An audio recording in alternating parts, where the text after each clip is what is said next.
Абдул-Муталиб планирует работать в силовых структурах. Парень надеется стать востребованным IT-специалистом. Соответствующее образование он получил в реабилитационном центре Магаса. Необходима постоянная практика, а компьютера не было. Об этом он рассказал в ходе приема граждан главе Ингушетии.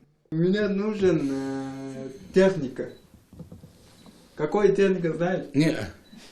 Вопрос по компьютеру. Понятно. Техника, компьютер, монитор русский говорят. День рождения когда у тебя? 30 мая. Мая. Я тебе лично от себя сделаю подарок. Хорошо? Хорошо. Все? Все. Баркаллах. Подарок от Махмуда Али Калиматова не заставил себя долго ждать. Тебе глава прислал подарок.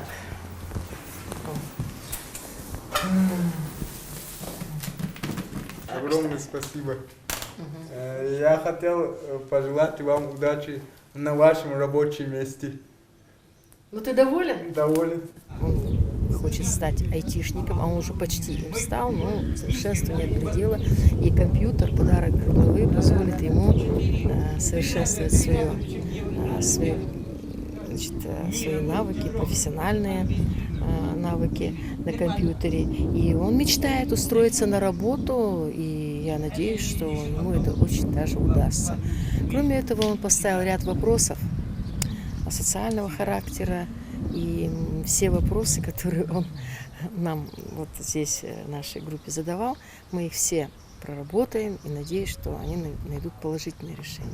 Теперь с появлением у него современного компьютера Абдул-Муталиб надеется проявить себя в области информационных технологий, хорошо зарабатывать и обеспечивать семью. Главное, что все условия созданы. Зелимхан Калоев, Адам Мережков, Рамзан Зурабов, Новости 24.